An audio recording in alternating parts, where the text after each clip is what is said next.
immediately you'll notice that Crash is moving a lot faster than you would expect out of a casual playthrough.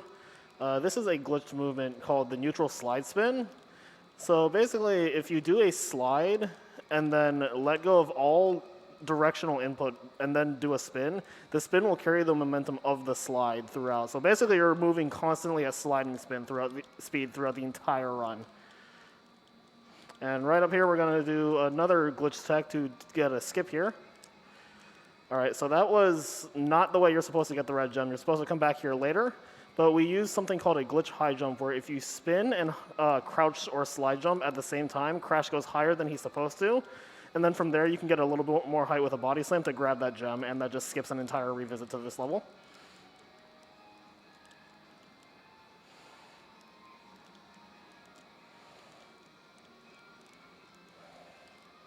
All right, so there's the first of the 25 crystals.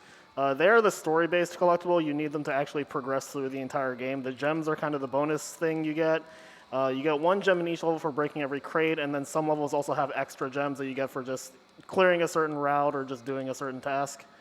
And so yeah, that was the first level. All right, so next we're going to go into level 1, which is Turtle Woods. We just came out of level 2. The routing in this game is mostly based around masks. You never want to have 3 masks, which give you invulnerability, but it also slows down your slide speed. So 99% of the time, we will be avoiding invincibility. All right, so even though you want to break every crate in each level, on the first pass of Turtle Woods, I will actually be breaking 0 crates. And this level has one of the other 5 color gems, which is the blue gem, and it is awarded to you for getting through the entire level without breaking anything. I think Turtle Woods is a very good example of like a great opening level from the point of view of actually seeing what the run is like, because it really shows off how great Crash's movement is. In terms of actually playing the level, it can be pretty annoying, and I'm taking things kind of slow right now because it is a lot of time lost to die or break a crate here, and it usually just results in a reset immediately in a non-marathon setting. All right, so there's the blue gem, and I'm actually going to back out immediately and Death Abuse. All the Crash games have this really nice feature where even if you die after grabbing a crystal or a gem, you keep it in your inventory. So grabbing the crystal and then Death Abusing back to the beginning of the level is faster than leaving the level and re-entering it. And we will be using Death Abusing a lot to just speed up collecting gems. All right, so using a body slam on that little face icon there, we enter a secret pass, which just has a couple more crates.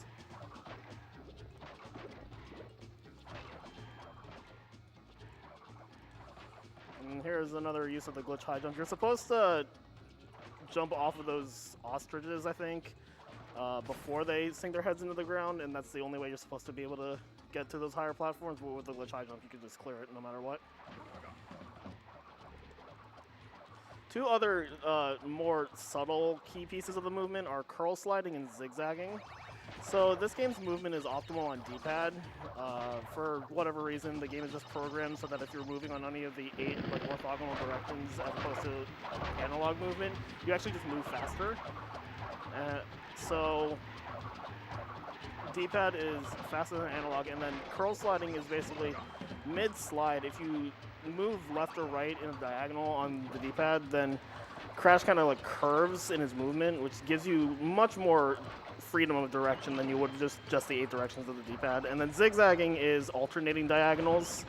If you do that in the air or during a slide, Crash actually moves a little faster because he's faster on the diagonals than he is on like up, down, left, right. And optimal movement in this game, you generally zigzag as much as you can during slides and just in the air. And if you watch top runners run this game, they do apply it basically everywhere they can. I throw it in everywhere that like I feel comfortable doing so. It is a bit more advanced and physically taxing, so I do it a lot in the air, but sliding, it's only like every once in a while for me. All right, so this is the first chase level, Crash Dash. These levels, I think, really show off just how crazy, how crazy the movement in this game can be. Because the boulder is supposed to move about as fast as Crash, but we are just completely leaving it behind because it doesn't rubber band at all. That death was unfortunate, but it isn't too bad. Deaths are pretty frequent in this game just because of the speed of the movement and the fact that the game sometimes just doesn't like to cooperate. Alright, so I actually have to wait on these nitros. This game kind of follows a policy of if it's not on screen, it doesn't exist. And that's just because that's the only way the PS1 can really handle loading all these levels. So if I were to not wait on those nitros, then the boulder would not break them. And there's no nitro detonator in this level, so I actually have to stop and wait for them to blow up. And then in that bonus round at the end, I abused spinning and then sliding off of bounce crates in order to not, waste the time to bounce on each of them 10 times.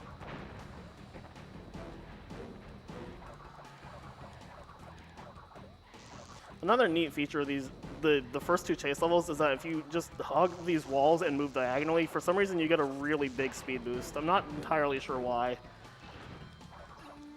I missed a crate apparently.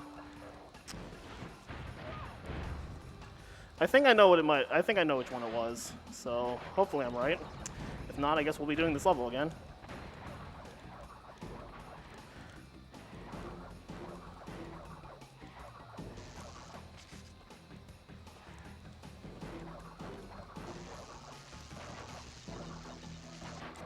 Okay, yeah. That crate that was right after the bridge, sometimes in really rare scenarios, the boulder just jumps over it, and that just happened to happen. I get that like once every like 50 to 100 runs, so that is not common at all. Thankfully, I moved fast enough that I was able to just like run back out and get hit by the boulder. Because if the boulder traps you in that tunnel, then you have no option than to leave the level. Alright, so this is Hang 8. I think this is actually probably like the most straightforward level in the first warp room. Explanations so far have been pretty rapid fire. This level does have a unique feature called the timer gem. So there's a timer in the bottom right corner. It starts ticking the moment you enter the level, and it becomes visible the moment you reach the first checkpoint. If you reach the end of the level before this timer runs out, you are awarded a gem at the very end. So we will be doing that. And then skipping this bonus, you can finish the level in time even if you enter the bonus, but we're going to have to come back all the way there anyway, so it's just safer to just clear the level first and then come back.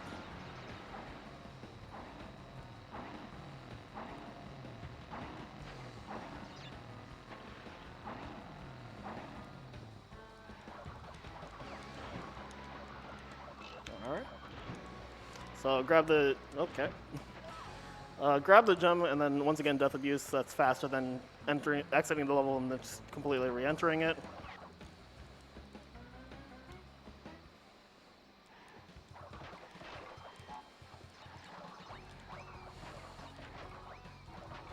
So a lot of people with this bonus always wonder, well, you just left the upper bounce crate behind. Didn't you forget that? And no, so when explosive crates that, like TNTs, deload in this game, they're programmed to take out a certain number of crates with them.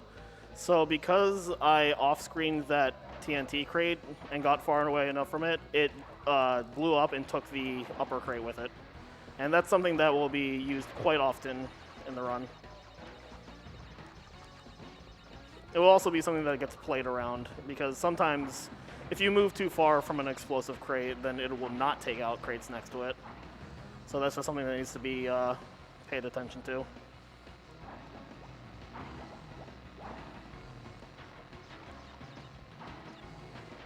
And this is the first of many color gem paths, so this is the blue gem path.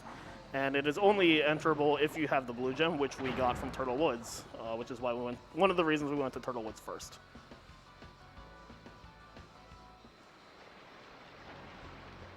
The routing in Crash 2 is really nice, where if you route things properly, you will only have to enter most levels once. It does really feel like the game was designed with 100% in mind. Alright, so just clearing up the last jetboard section here, and then we will be out of Hang 8 and into the last level of the warp room, which is the pits.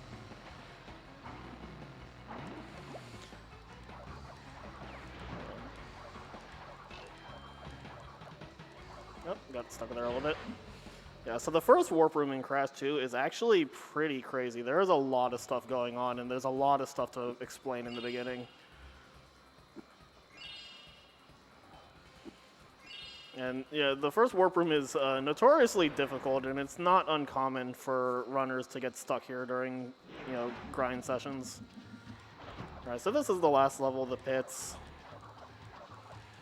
This level has the first instance of forked paths, which are more common in Crash 2 than any other Crash game. They're not a very popular feature of the game. I don't have the biggest problem with them, but I wouldn't say I'm a huge fan of them either. Thankfully, we don't usually have to go through most of one side of each path. All right, so this path has these two crates at the beginning and then a whole lot of nothing until the end, so we're just going to backtrack out and then go down this left path.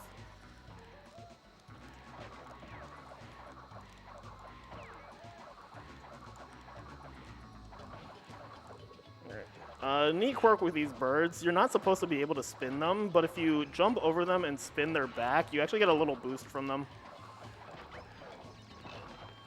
Yeah, another reason to go down the left path is because it actually has the crystal. So if you were to just play this game casually and you just didn't know which path to pick and you picked the right path, you could go through the entire level and just wonder, where's the crystal?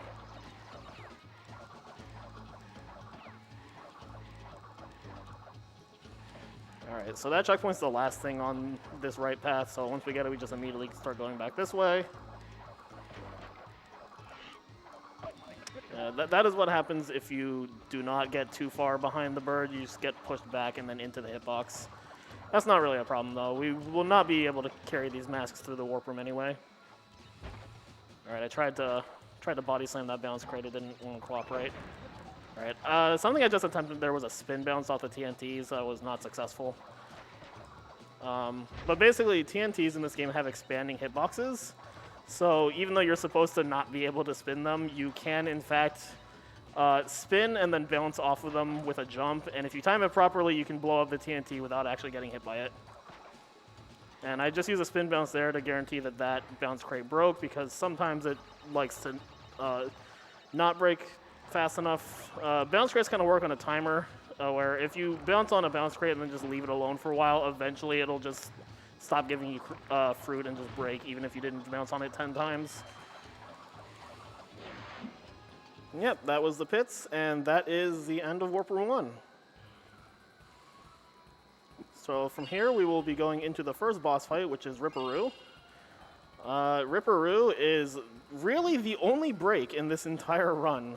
He is completely an auto-scroller. He follows the exact same set pattern every single time you do the fight, and there is no way to speed it up. In fact, the biggest test Ripperoo gives you is patience, because you can get punished hard for trying to mess around and just like jump in places you're not supposed to in this fight. So really, it is just best to just sit here and do nothing. So I'm actually going to use this as a time to explain why we run the PAL version of the game. The PAL version is actually the fastest version, which is uncommon because usually PAL is slower than NTSC or Japanese. The reason PAL is faster is because Naughty Dog, the developers of this game, actually tried to account for the fact that the PAL version runs at a lower frame rate, so they actually buffed Crash's movement speed. But they did a bit too good of a job of it, so Crash just flies through levels with the neutral slide spin in this game. And like if you watch this side by side with like an NTSC run, it's really just night and day. It is so much faster. Crash's jump height is also higher on the PAL version, which doesn't really make anything possible or impossible, but it does make a lot of things easier. And that's really the biggest reason that PAL is so good for this version of the, or for this game.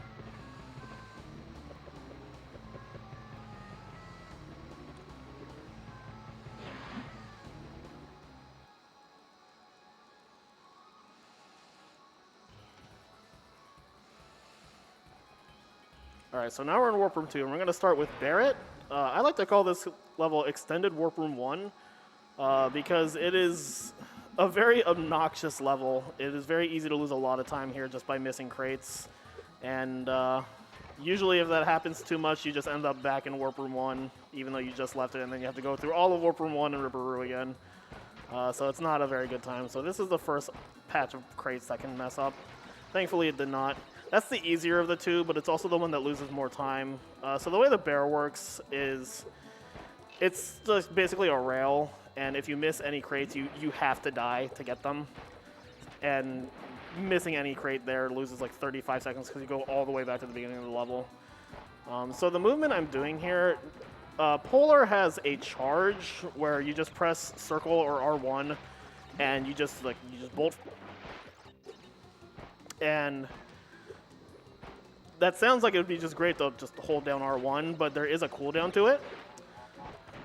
But if you jump at the beginning of every charge, you maintain most of the charge speed, and then the moment you land, you're able to just immediately do another charge. So that's the fastest movement throughout the level, is just charging and jumping constantly. That last set of crates is pretty notoriously difficult to get. On the PAL version, Polar also moves faster, and they didn't really account for the space between the crates for that. So on the PAL version, it's very easy to just miss one of those crates. Thankfully, that was a really good Barret, which I will take.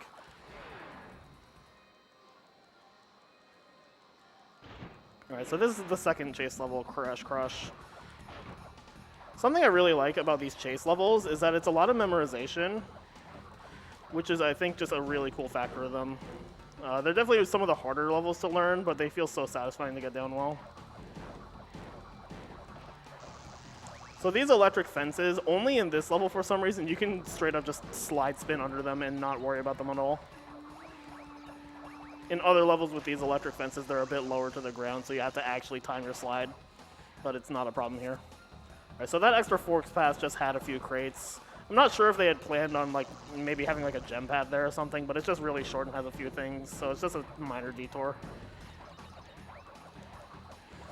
All right, so again, I'm gonna have to wait on these nitros for the same reason in Crash Dash. If they're not on the screen, then they don't blow up. So I have to wait on those ones, and then there's another set of 6 coming up here, and that is really the last 2 points in the run where I actually have to wait on anything, so ideally.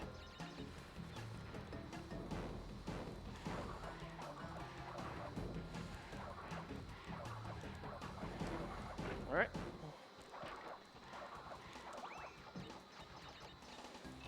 All right, this bonus has a nice little strat here. You can just slide through that stack of crates.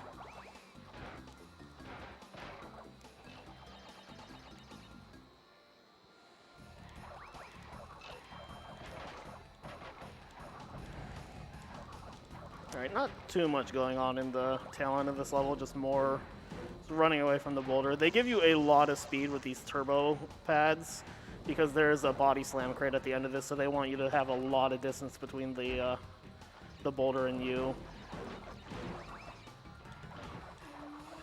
And yep, that was Crash Crush.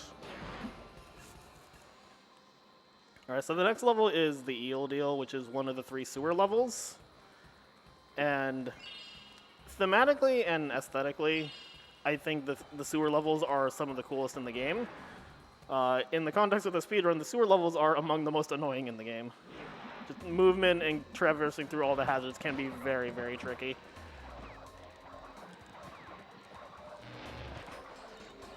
Alright, so these fan blades hurt me no matter what I do if I touch them, so I have to avoid them, and then I have to avoid the eels that are shocking the water. Alright, so this is an interesting, precarious room of only nitros. Yep, so the game likes to give a lot of weird cryptic hints to you. Like that room looks like a dead end, but why would there be a room full of nitros if there was nothing at the end of it? And the game just really encourages you to think outside the box when looking for these secrets. So yeah, the end of this path has the green gem, but that's the only thing in the path, and it takes a lot of time to backtrack out of it, so it's better to just grab the green gem and then just immediately death abuse out. And then I still have to break this crate because the nitro detonators in the PS1 Crash games only destroy the nitros. They do not destroy anything around them.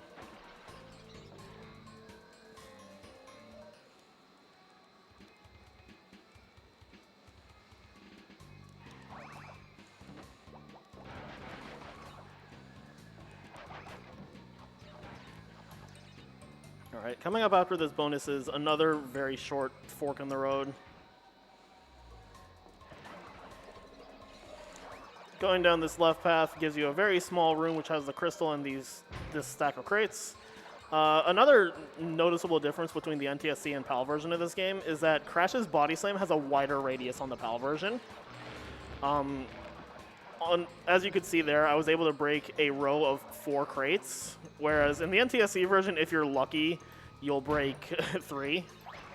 And I think that might have actually been a bug because, if I'm not mistaken, the Japanese version of this game, which is otherwise based on the NTSC version, actually has the PAL body slam radius. So I think that might have just been something they overlooked and fixed later.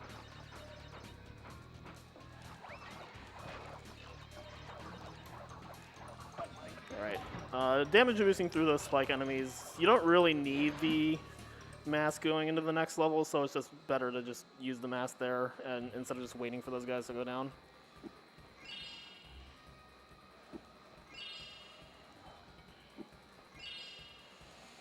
Alright, so next up is the second snow level, Snowbiz. This is one of my favorite levels in the run and in the game in general. There's a lot of really cool tricks going on here. Just a lot of really nice movement.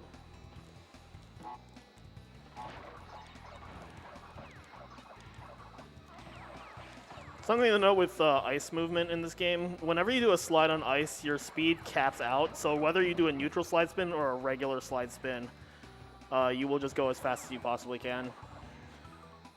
These porcupines are invulnerable when they have their spikes up, but there's a small opening in the beginning when they first put them up where you can hit them. Unfortunately, I had some awkward movement with the crates there, so I had to kind of be patient with that last porcupine.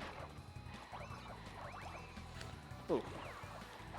A little more awkward movement there.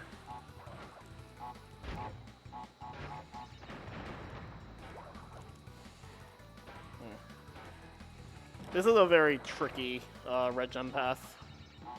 Something else of note is that casually, I actually would not be able to come to this path yet because it requires the red gem, which I got from Snowgo, which I normally would not have at this point. But again, because I used the glitch high jump to grab the red gem early, it's a non-issue.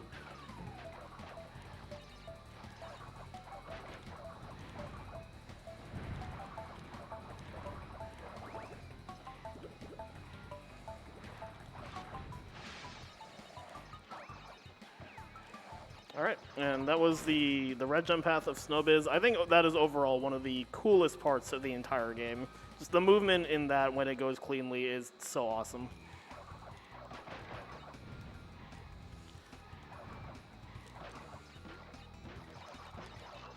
Can also be quite dangerous though because the next checkpoint isn't until right here. So if I had died at any point between the end of that route and that checkpoint, I would have lost a lot of time.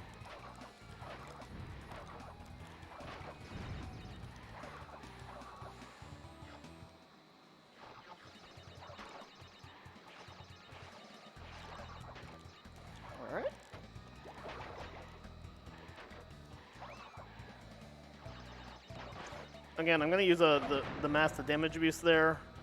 I don't really need the mask going into the next level, and it's faster than just waiting on those TNT to blow up.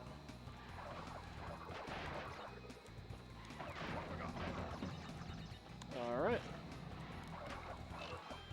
So we're coming up to the end of this level.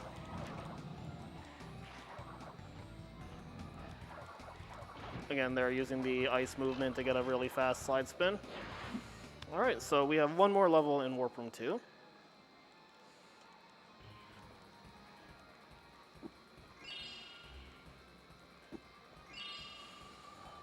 Alright, so this level is Air Crash, and Air Crash is the only level in the entire run that you have to complete twice. It is impossible to get the box gem on the first visit of this level no matter what you do. So for now, I will be ignoring any boxes that aren't just blatantly in my way, and then I'll just be coming back later. But there will be other stuff I'm getting here first.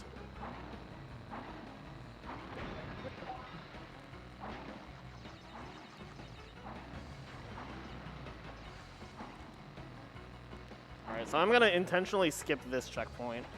I'm going to be doing a death abuse later, and it's very important that I go back to the first checkpoint in the level.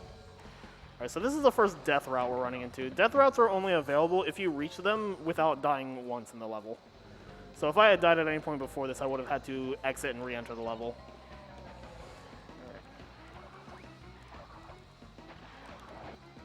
Nice. That glitch high jump is a little scary. You need to put in a fair bit of zigzag in order to clear that jump. And I've definitely had a lot of runs where I just die there.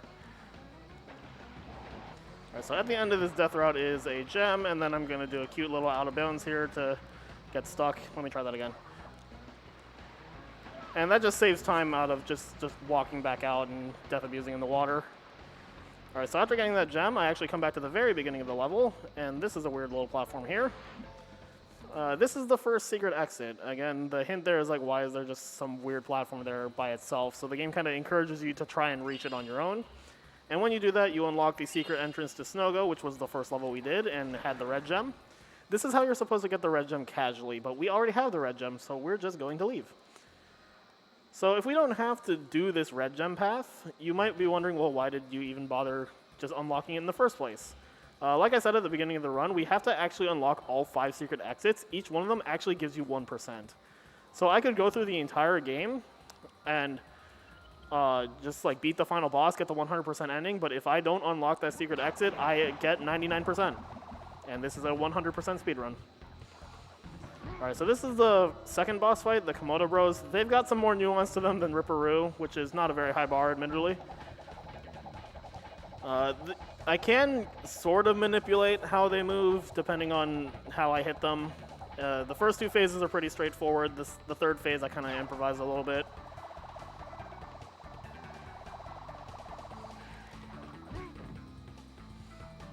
There is also like a way to manipulate the third phase, but it is it's very terrifying. So I kind of just wing the last phase.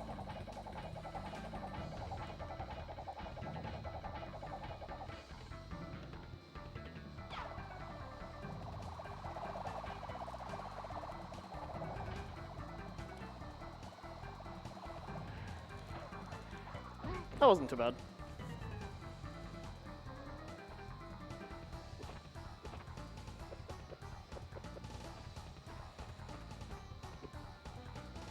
Alright, from there we will be going into Warp Room 3. And the first level we will be doing is the one we just popped out of, Plant Food. I think this is one of the coolest levels in the entire run. It is also one of the most terrifying, so I might focus a little bit here. But this level, just like Hang 8, has a timer gem. In this case, it's actually the yellow gem.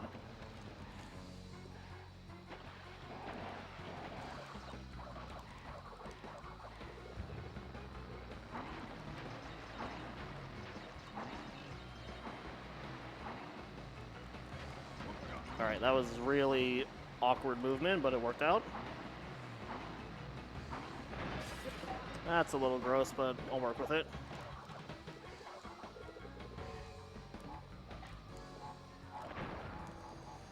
Alright, this is fine.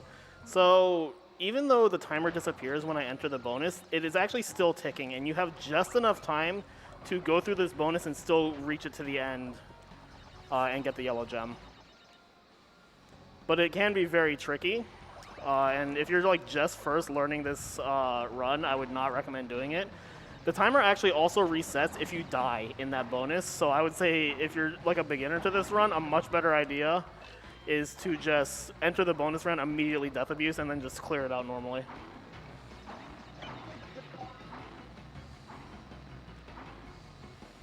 Alright, so that should be more than enough time for me to get this yellow gem. Yep. So I'm going to grab the yellow gem, and much like before, I'm going to death abuse, and this will take me back to the last checkpoint. This is why doing the bonus was so useful, because otherwise I would have had to death abuse all the way back to the second checkpoint right before the bonus round, and that is a lot of extra pathing that I would have had to clear. I'm also going to try and move kind of quick here.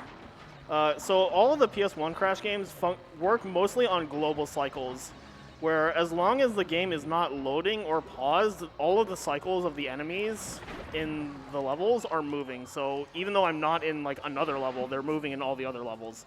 So I'm trying to carry the cycle on this death abuse because they reset every time you die. I'm trying to carry it into the beginning of the next level, which is Road to Ruin. And if it goes well, then I will get a very fast cycle for the skip at the very beginning of the level. If not, then, I mean, I guess I'll just play it a little safe.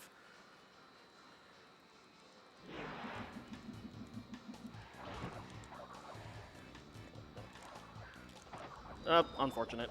Okay, I'm going to play it safe because this cycle on respawn is very annoying. But yeah, so this is, again, like not an intentional way to do this level. This little entrance here, you're only supposed to do out of a secret entrance that you unlock in Warp 4. But with a glitch high jump and just abusing the scenery, you're able to get here without doing any of that. And again, it saves a revisit to this level.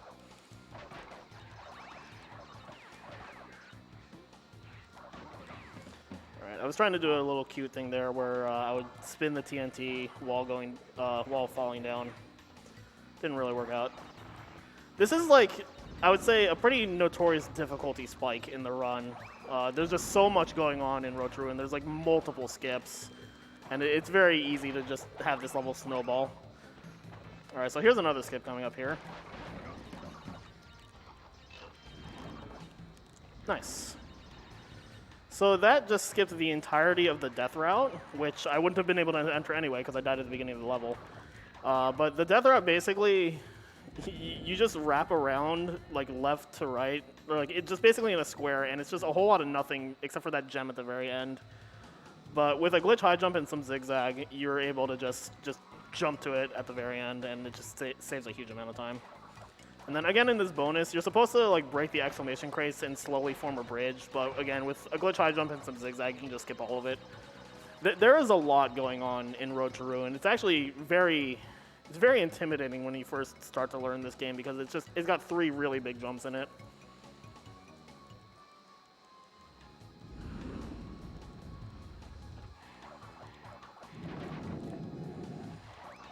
Alright, I'm gonna actually death abuse on that, or damage abuse rather, because I do not want to have 2 masks going into the next level. Ideally, I only want to have 1.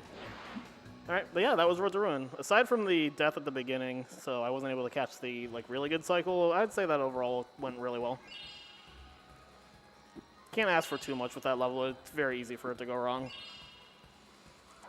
Alright, so next up is Sooner or Later, which is the second sewer level.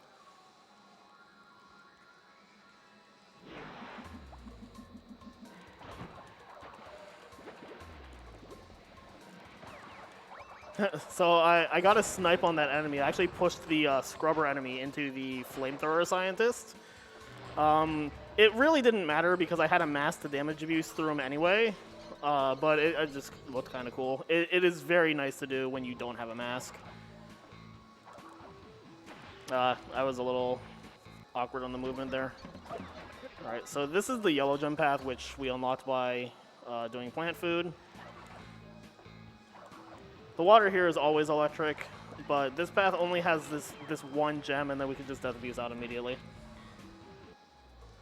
Alright, I'm going to try and keep this mask past this flamethrower enemy here.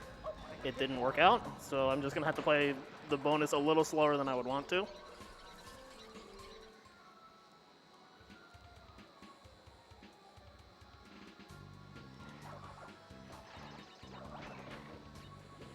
Yeah, so if I had kept the mask, I'd be able to damage abuse on these nitros to not have to bounce on all these crates.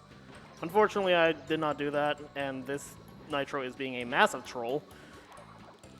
So the nitros like to bounce randomly, and in really rare occasions you get stuff like that where they just really, really mess with you.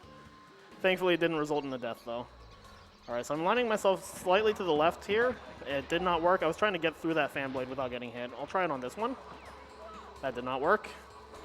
Sooner or Later is a level that is very, very dependent on mask usage, and it is very easy to lose a lot of time here if you just take some hits you don't mean to. So hopefully this doesn't happen too much. There we go. That's what it was supposed to look like the first 3 times. Right, unfortunately, I don't have 2 masks here, so there's 3 flamethrower enemies left, and I'm going to have to wait on one of them. I usually went on this one just because it's the most awkward one to pass otherwise.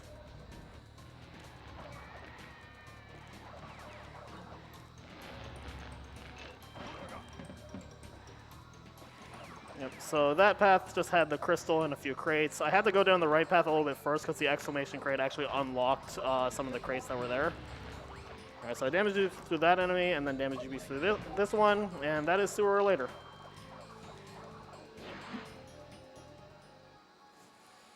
that is definitely a level where you can lose a lot of time even just by taking a stray hit. I would say Warp 3 is where like a lot of things just ramp up in difficulty. Right, so we're beginning what I like to call the Bear Gauntlet. And the first level in this batch is Unbearable. It is the third and final chase level, except you are being chased by a giant polar bear. I don't have to wait on those nitros like I did in the other chase levels because there is a nitro detonator in this level.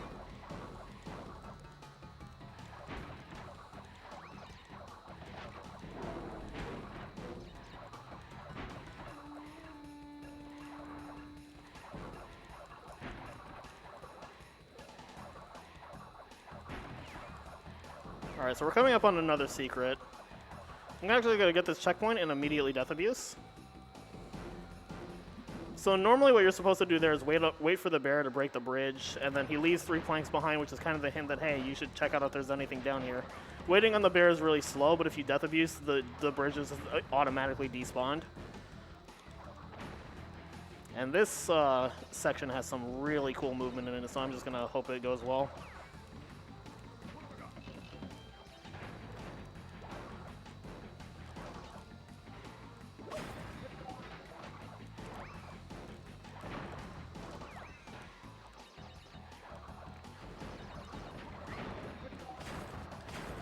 Very nice. That was a very clean secret pass.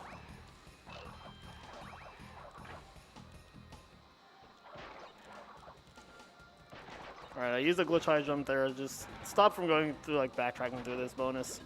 Actually, I damage abused on those nitros just because you can't actually carry masks into the chase section of these levels, so the moment I cross into this next bear chase, it would have taken the mask from me anyway, so it's just better to just use it in that bonus.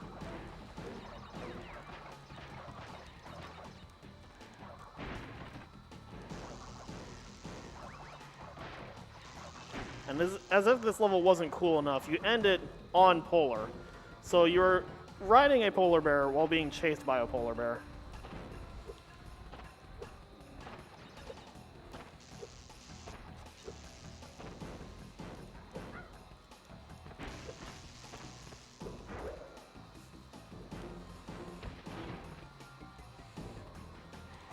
Alright, so that's the entire level, so I'm going to grab this gem, but there's actually more going on still.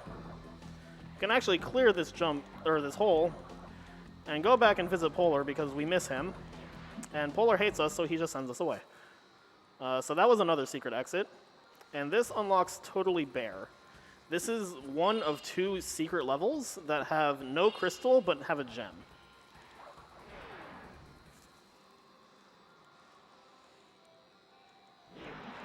And this is another level where we ride Polar. It is entirely in the dark, though, so there is a bit more memorization going on here, but I think overall it is the most fun of the bear levels, not counting the small portion at the end of Unbearable.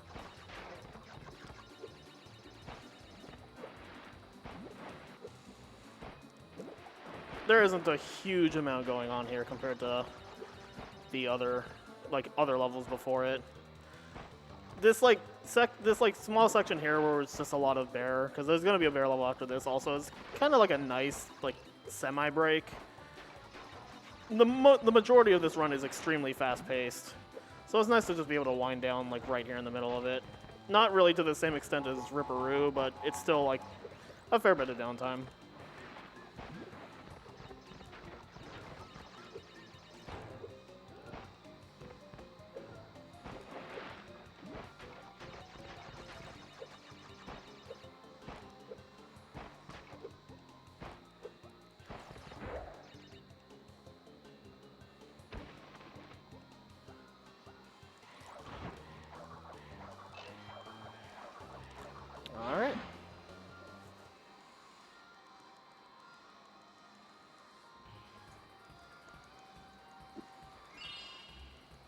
And then the last level in this warp room is Bear Down, which is the last bear level, so this will be the last time we will be seeing Polar, unfortunately. Or fortunately, depending on who you ask. This is usually my pick for least favorite level in the run, not because it's hard, just because it's kind of like a giant drop in pace compared to the rest of the run. Just the way crates and hazards are laid out, you're kind of just forced to slow down, and there are some like really crazy strats you can do to make it go faster, but generally only recommended if you're in like the top echelon of runners. Otherwise, this is kind of just like a dramatic drop in speed compared to the remainder of the run.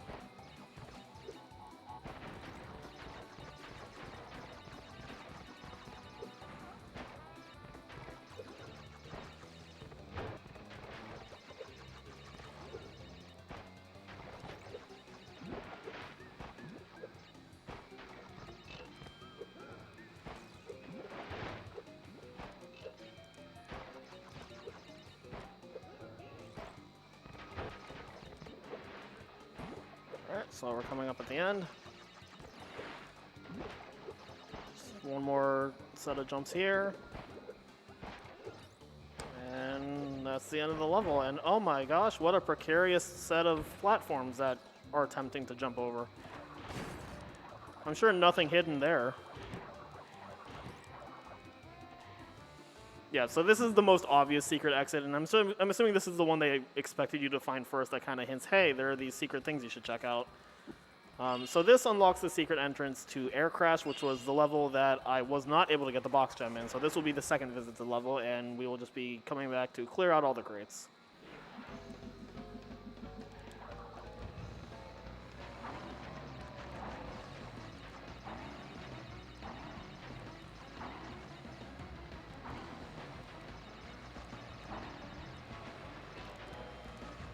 Yeah, that section there is a little scary because it's not hard to just accidentally move too far and just run smack into one of those nitros. Alright, so that puts us right back at the beginning of the level.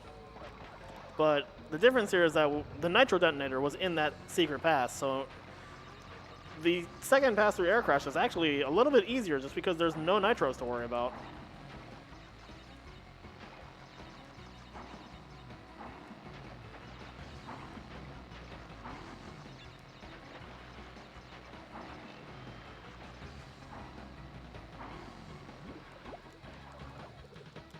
That was really awkward. The game ate like 3 of my jump inputs there, but gave me the very last one. Yeah, so because this is the PAL version of Crash 2, it only runs at 25 frames per second. And because of how fast you're moving, way faster than the devs intended, there is a pretty high frequency to just like lose inputs. Which you kind of just have to learn to deal with when you run this game, or any of the Crash games really. They're pretty notorious for it. Alright, so here's a neat little backward snipe with this plant into those TNTs, and then there's going to be a neat little shortcut here. By damage boosting off of one of these mines, I can just jump onto this island with the jetboard, which is not the way they wanted you to do that. Not too much with the remainder of this level, though. It'd be nice if I could actually hit the ramp, though. Losing that mask is fine because, again, I'm going to not be able to carry it into the next warp room anyway. Alright, and that was Air Crash, and that clears out both Warp Room 2 and Warp Room 3.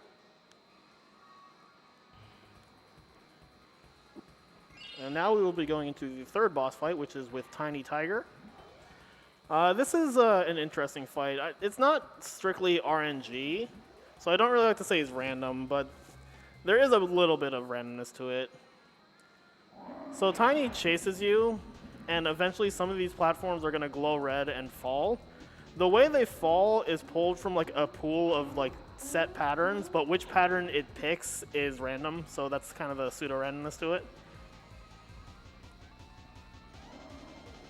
It's still a mostly consistent fight though, because they will start glowing red after like Tiny jumps a certain number of times.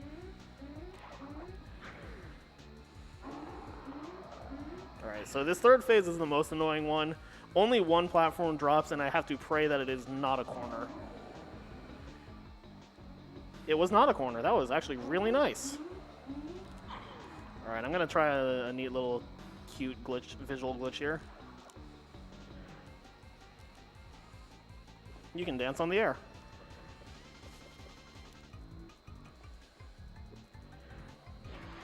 And that was the third boss fight. That went really well. All right, we're going into Warp Room 4, and in my opinion, and I think the opinion of a lot of runners in this game, this is the hardest Warp Room. And we start right off with Ruination, which is Road to Ruin, but more evil.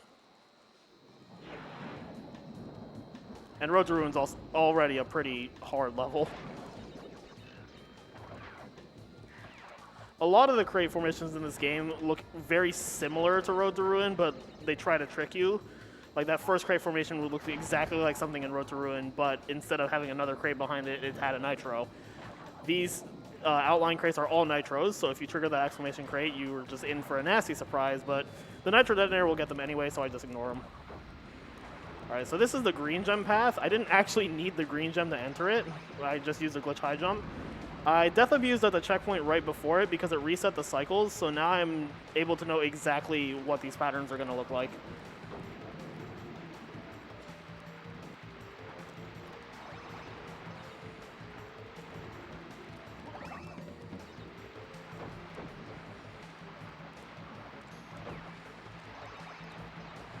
So this path only has a gem, so you just grab it and immediately death abuse, because otherwise it just takes you to the end of the level.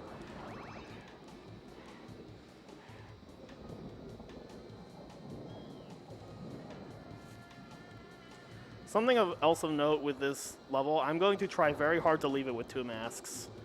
And if I am not successful in that, I'm going to have to do some rerouting probably.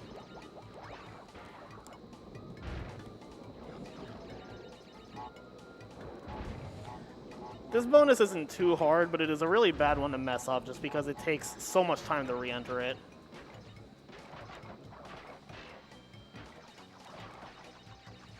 Alright, nice.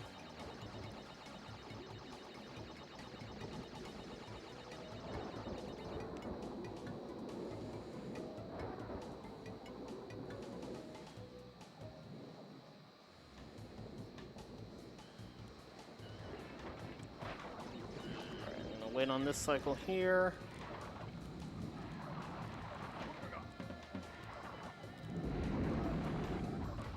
Alright, from this point on I need to try and not die or get hit.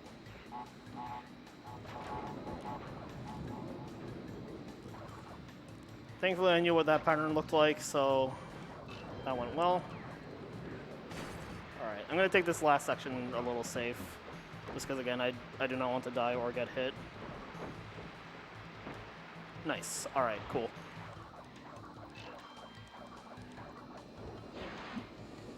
Alright, so the next level coming up is Hanging Out. It's the last sewer level. If you recall at the beginning of the run, I mentioned that routing mostly revolves around masks and how you never want to get 3 and turn invincible. Hanging Out is the one level in the entire run where we break that rule. And you will see when I get to it. But yeah, normally invincibility sounds really good, but it makes crashes slide extremely slow, so it is not ideal for the speedrun.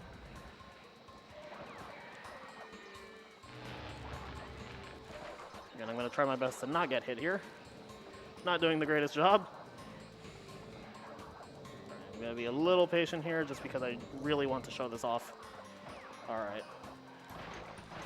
Not the cleanest, but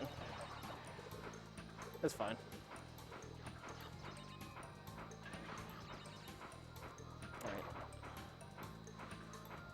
Also, note how slow these hangrails are.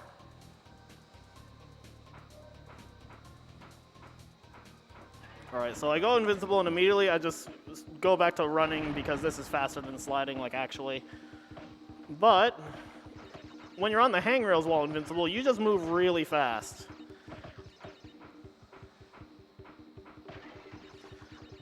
So yeah, this is the one spot where invincibility is actually really useful. It is actually a little bit faster instead of the hangrails to just jump across the hot pipes on the bottom and zigzag.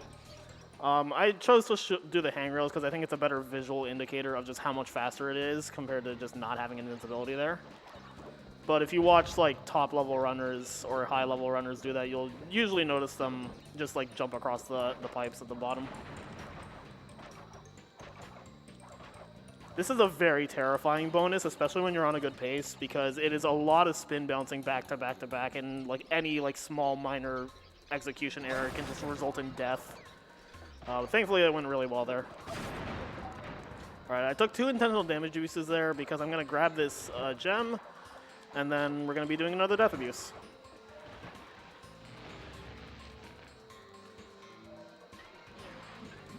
And then you backtrack here, and we have a little secret area here.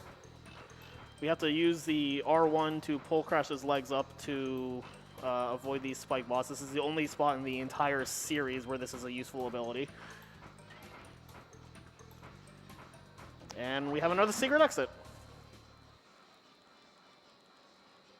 And this is the second of the 2 secret levels. This is Totally Fly. This is a jungle level, kind of like Turtle Woods in the pits. But similarly to Totally Bear, this level is completely in the dark. And the only light source you have is this Firefly. He's a very useful little buddy, but he only likes to stick around with Crash for a small amount of time, so you're going to have to be using a lot of Fireflies. They're supposed to last about as long until you get to the next Firefly, but because of how fast Neutral Slide Spin is, we'll very often be accompanied by 2 of them. So these UFOs are invulnerable, but Crash's spin also has its own set of iframes, so I can actually abuse that to slide under them sometimes. Got a bit of an extended slide spin there, so I slowed down a bit. This Fly is temperamental. He doesn't really like to follow Crash. He just moves at his own pace, does his own thing. But I don't want to wait for him, so I'm just going to do this bonus completely in the dark. That was terrifying. I just got something there that we call a Ricky bounce. Basically, if you spin on the exact frame that Crash touches the ground, you get a small jump in the air, even though you don't press the jump button. It is usually really inconvenient, and I was really scared I was going to accidentally hit the bonus platform there, which would have been very bad. Thankfully, that wasn't the case. All right, so this section with all these body slam crates, I think they anticipate you to do this in the dark and then backtrack, but that's slow, so we kind of just memorize where the holes are here.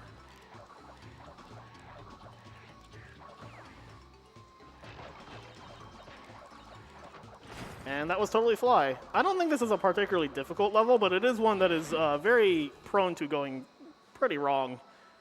So I'm glad that went well. All right, so here I actually neglected to explain this thing that I'm doing throughout the entire run, which is walking while talking. Basically, every once in a while, somebody, whether it's Cortex, Brio, or Coco, is going to like talk to you in the warp room. And you can skip those cutscenes by pressing triangle, but if you also jump and spin at the same time, you regain your movement a lot faster than normal. And I've just kind of been doing that at every cutscene, and I just forgot to mention it. But anyway, this is Cold Hard Crash. Casually, this is infamous for being one of the hardest, if not the hardest level to get 100% in. But I don't really feel like getting that checkpoint. It just doesn't seem necessary. I don't know. I think checkpoints might be counted for the box count, so I don't know. That might end poorly. Oh wait, did I just pass the bonus round? I wasn't paying attention. Oh hey, the death route. Oh, I forgot another checkpoint. I should probably leave and get back that stuff. Thankfully, I touched this death route platform, so even if I die, it'll stay. I left those crates behind. This is unfortunate. I have to go through this bonus. There's also that checkpoint I left at the beginning of the side-scrolling section. I don't know. This is looking kind of bad. I'm not sure about this. Gross. You know what? I'm gonna cut my losses. I'm just gonna death abuse back to the beginning of the level. But wait. As you can see, I'm back at the beginning of the level, but I have a crate count of 72. This is the box dupe. And basically how it works is that if you leave a bonus and die while the box counter is still ticking, it doesn't reset when you respawn. So I basically just duplicated 72 crates, which is going to make getting the box gem in this level incredibly easier.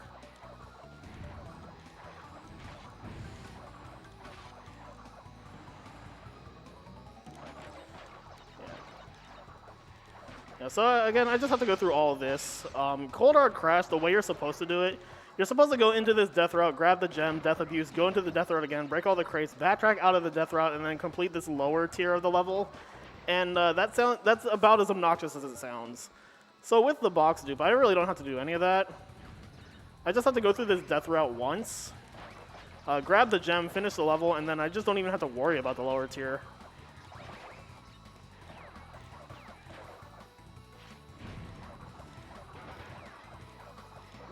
And then just slice spin through here.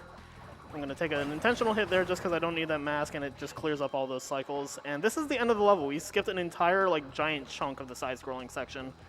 So even though we had to do the beginning of the level twice, it's still faster than doing the level normally, and it's way easier.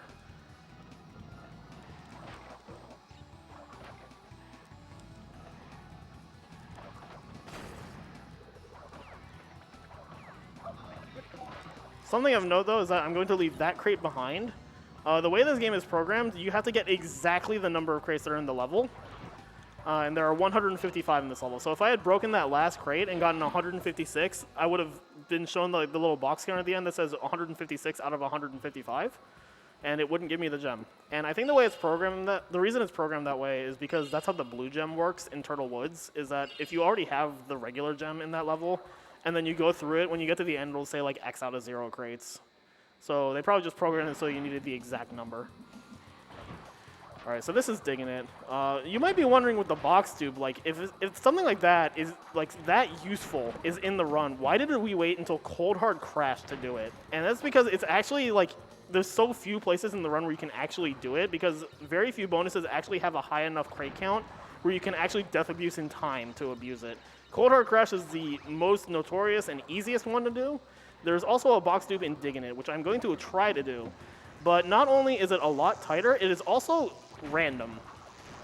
So hopefully I'll get it, but I can't promise it.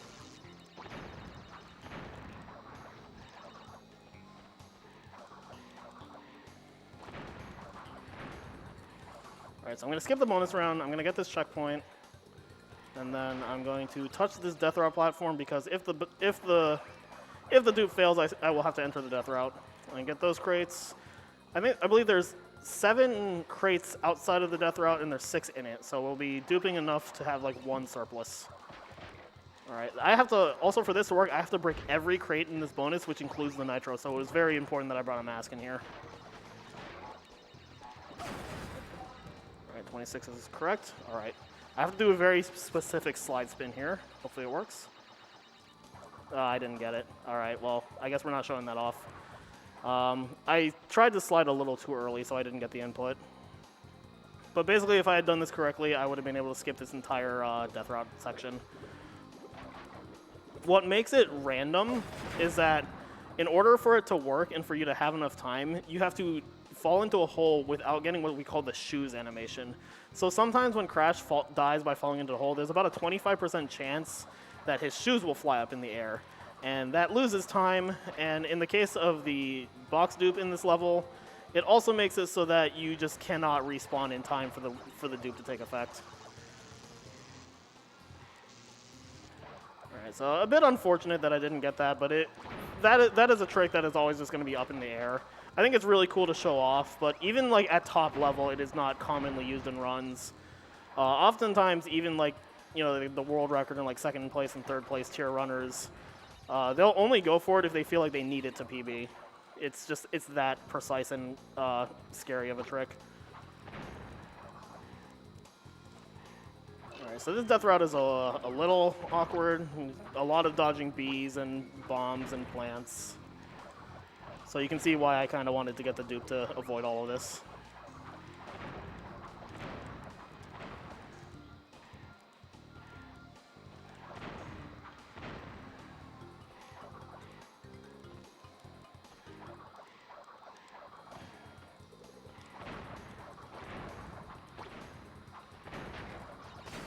All right, 93 is the number I like to see.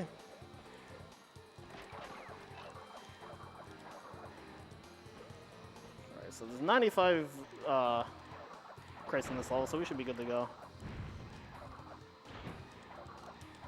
All right, I'm gonna grab this gem, and then I'm gonna back up, because there was this plant like right outside of the last checkpoint, and he was kind of looking at me funny, and I don't like that. Yeah, that guy right there doing a little dance like he's a smug little jerk. Oh, he was also hiding the last secret exit. All right, so that unlocked the Road to Ruin secret entrance that would have had to be used to get the box gem, but we skipped that at the beginning of Road to Ruin, so we're just going to ignore that. And we're actually going to re-enter Totally Fly. And that's because the moment we exit Totally Fly is going to take us back into Warp Room 4. If I had tried to exit through Road to Ruin, it would have put us in Warp Room 3, which is just an extra trip up the elevator. All right, and with that, we have one more level in this Warp Room, which is Behaving. Compared to every other level in Warp Room 4, I would say this one's really straightforward, but I would not say it's really any easier. It's pretty common for this level to go wrong. Also, as indicated by the name of the level, instead of being chased by 1B, you're being chased by 5. Although I wouldn't have blamed you if you didn't realize that in digging it we were being chased by a B, because neutral slide spin kind of just nullifies that threat. Alright, I'm going to do a little cute trick here. Damage abusing on that row of nitros for some reason blows up the entire stack of 3 crates behind it. So it just saves time over breaking it. And it just looks cool.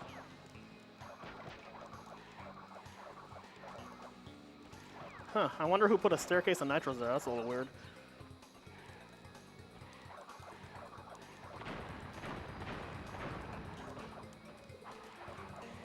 You know, that nitro staircase was really neat. I kind of want to check it out. Yep, so this takes us to what is quite possibly the hardest section of all of Crash 2, except we don't have to do it. Because they just put the purple gem at the very beginning of it. And because you can just grab it in Death Abuse, you just don't have to worry about that section at all, which is, I'm honestly pretty grateful for, because if you ever go through that section casually, I feel like the best way to describe it is if Crash 2 met bullet hell. I've messed with it a little bit recently. It's not really overly difficult. It's just you have to be really, really patient and go very slow in it, which is not conducive to a speed run. So I really like that they just put the gem at the beginning, so we just don't even need to worry about it at all. I think Naughty Dog knew just how annoying that path was. All right, not too much left with this level. We're pretty close to the end of it.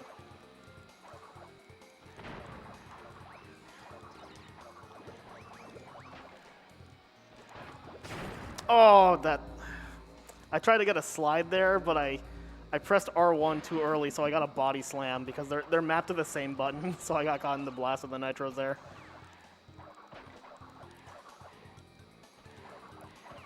Honestly, though, all things considered, I think this run has gone pretty well, so I'll take that. That's fine. That was a pretty funny way to die. Right there. That's what I was trying to do. If you do like a slide spin jump onto that nitro detonator, you can slide off of it, dodge all the nitros, and also get into the tunnel before the bees reach you. All right. So we're coming up to the 4th boss, which is Engine, and he is, without a doubt, the boss with the most things going on. All right, so the way Engine works is that you have to destroy his mech, and you have to destroy the 2 arms, the 2 shoulders, and the central core. And I want to destroy the arms and shoulders at the same time. All right. That has not gone well for me all week, so I'm glad that just happened there. If you only destroy the pieces individually, the opposite piece regenerates health. So it was very good that I destroyed both of the arms, and I'm going to do the same with the shoulders.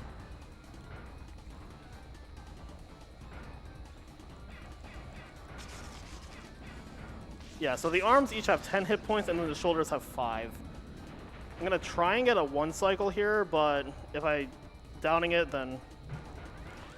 I think I could have maybe got that, but I wanted to play it safe. I wasn't sure. It only loses like 5 seconds to not get that, though.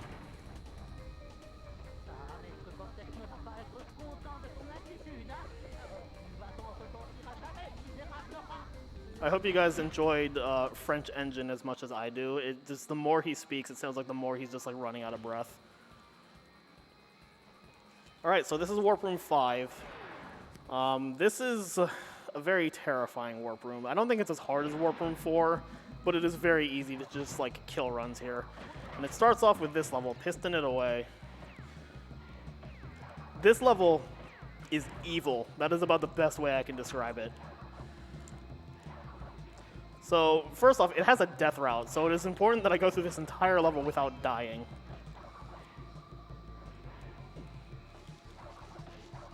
But as you can see with these enemies and hazards, the level's not going to make that an easy feat.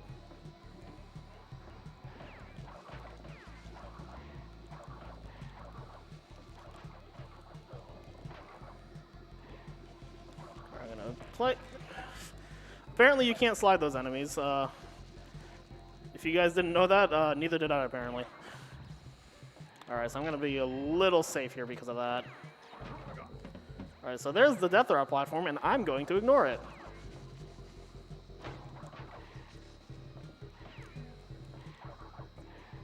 So the way the death route works in this level is there's crates in it, but it also takes you to the end of the level. So once you enter the death route, you can't leave it, except for by dying. So the way you're supposed to get 100% in this level is that you have to go all the way for this one crate at the very end of the level and then backtrack to that death route. This is not a special like speedrun route. This is how they want you to beat this level casually.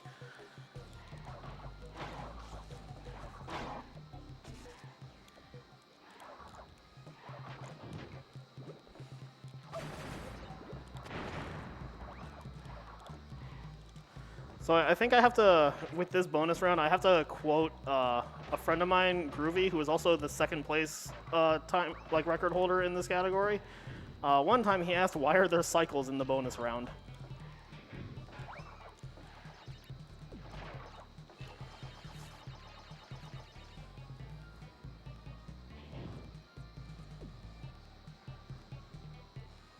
Alright, so there's only one electrical enemy between me and the death route. I'm gonna be a little safe just because I don't want to like drop a jump there and die and have to do this whole level again. Alright, so the rest of this shouldn't be too bad. Oh, that was really close. I got stuck on the scenery there. Alright, so here's another neat little trick.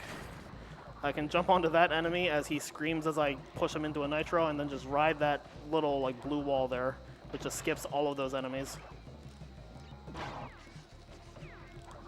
And then I use a glitch high jump to jump over that shocker.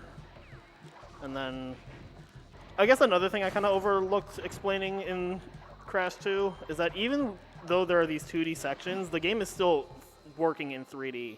So as long as there's no invisible walls blocking your way, you can abuse like the 3D range to just like jump around a lot of these hazards, and that is really useful in these piston levels. All right, so going right off of that, we're going to go into the other one, Spaced Out. All right, I'm gonna actually start by immediately death abusing. This sets up cycles, again, so that I know exactly what is coming up. And that's going to be very important for this right here. This is the multicolored gem path. You can only complete this gem path if you have all 5 colored gems.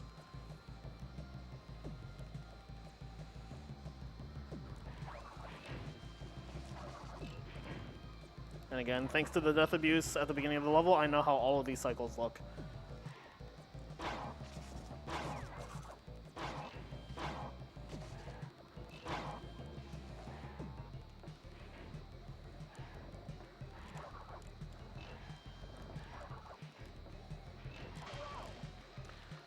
I can say that I don't think I've ever died that way before. Alright, so we'll do that all again.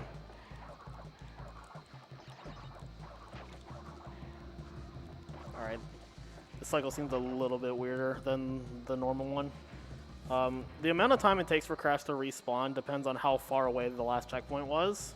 So hopefully that didn't mess up this cycle here.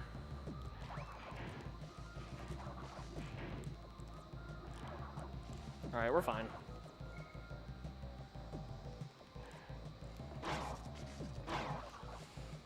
I would say that out of all the levels in this category, Spaced Out is my kryptonite. If I have a PB pace run die, it is almost always to this level.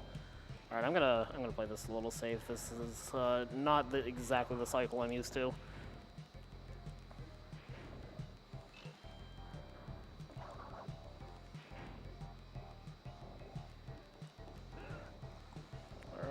got a little stuck on the scenery there. The geometry in the PS1 games is prone to making you get stuck on things sometimes. Alright. And we went through all of that for a clear gem. So we grab that and we death abuse right back to the beginning of Spaced Out.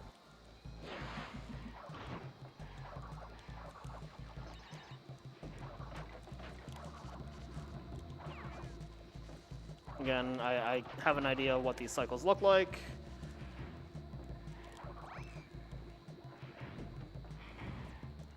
Use the 3D range there to get around the pistons. And then, kind of like I did in Piston It Away, I'm going to use an enemy here to get on the top of this blue screen.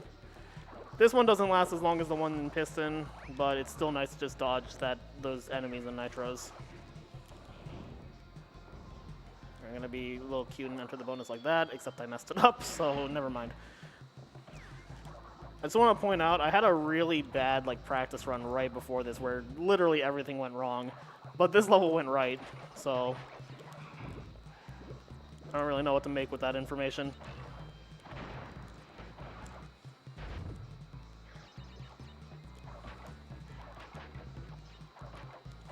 Again, you doing some bounces, spin bounces there.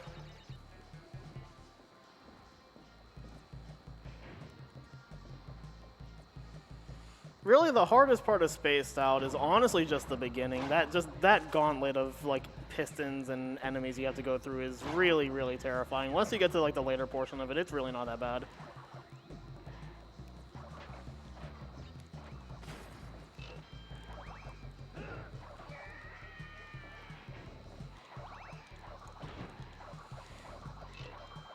Alright, and that was Spaced Out. Definitely not my best pass through that level, but again, that is the level I have the most trouble with overall. Alright, so normally in an actual PB attempt, the next level I'd be going to is Pack Attack, level 24. But there's a really cool trick in that level that I want to show off at the end of the run. So I'm going to actually deviate a little bit, and I'm going to go into Rocket. So this is the first of 2 jetpack levels.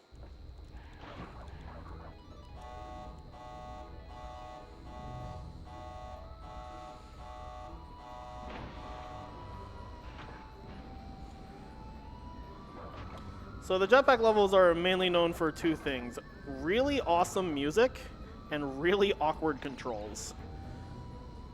So the way the jetpack works is that you have to hold X to move forward or circle to move backwards, and then the D-pad just moves up, down, left, right. And it's a little weird to control.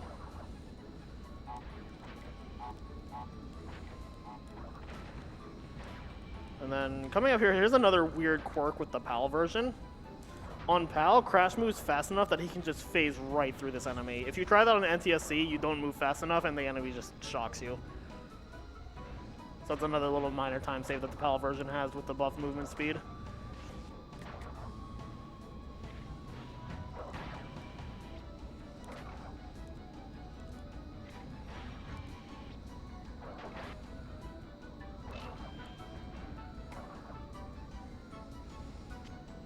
And that was Rocket.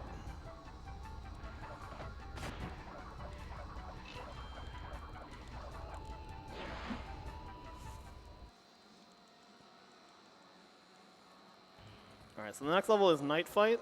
It is the second of the nighttime jungle levels. I guess it's technically the first, because I suppose you're supposed to find Totally Fly second.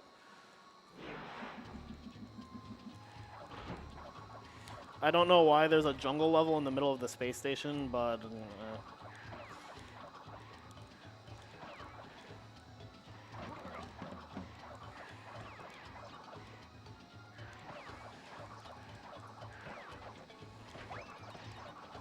this level is kind of both a bit of a cooldown point, but also it can be scary because it does have a tendency to go wrong.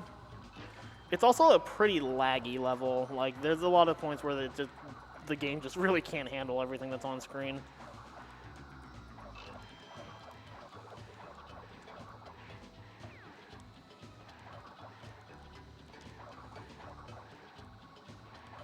Alright, so unlike the Firefly and the Totally Fly bonus, this one actually likes Crash and will keep up with him.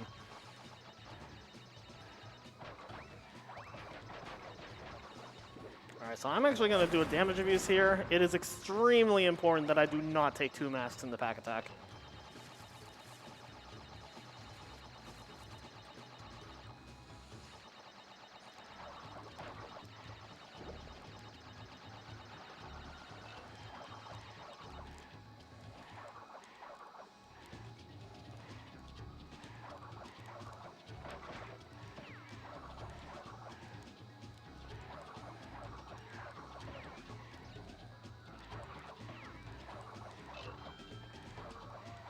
Alright, so this is like the tail end of that death route that we saw at the beginning of the level. And all it has is those 2 crates at the very end and the gem that's like roughly in the center, but more so towards the end, so it's better to just come in from the back. A little bit of darkness movement there. There's only really one hole you have to avoid.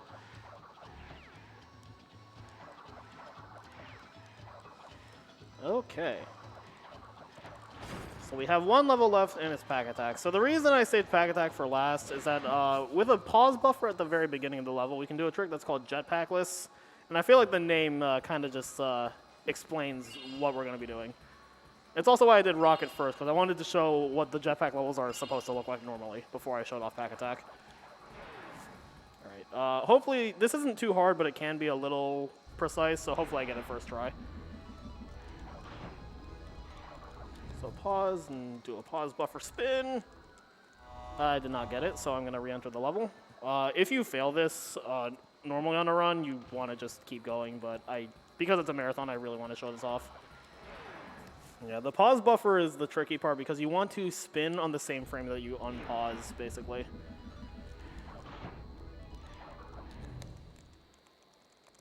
There we go.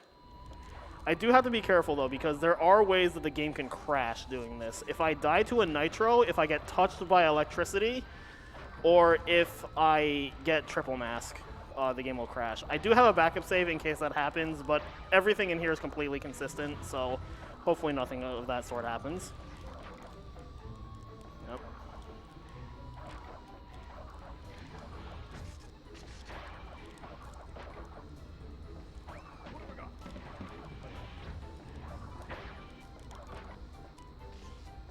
I also have to slow down at this enemy because if you go too fast, specifically in that section, the game will crash. But other than that, there is not too much left to worry about. All right, so this is the big thing that makes the jetpackless save so much time. It saves about 20 seconds.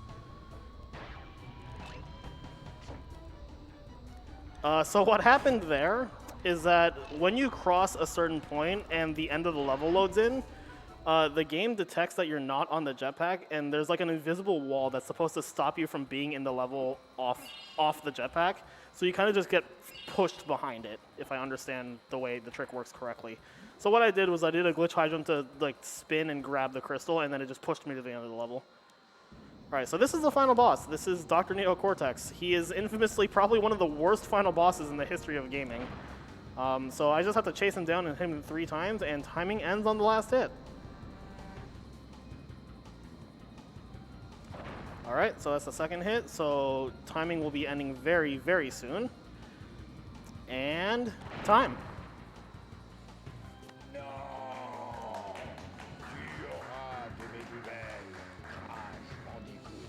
Yep, so that was Crash Bandicoot 2, Cortex Strikes Back 100%.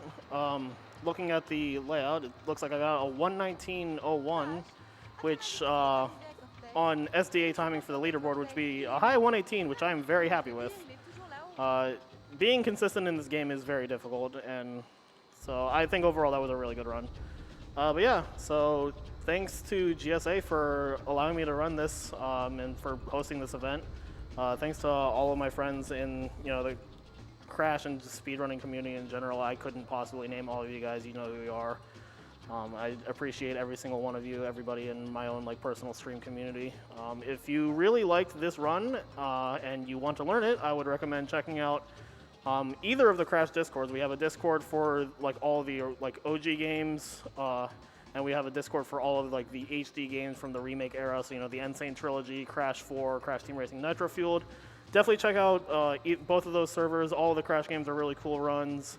If you enjoyed watching me do this run and you want to see me just run a bunch of different Crash games, you can follow me at RicoKSB That's my social media tag on everything: Twitter, Twitch, YouTube. And yeah, I hope you guys really enjoyed the run, and I hope you enjoy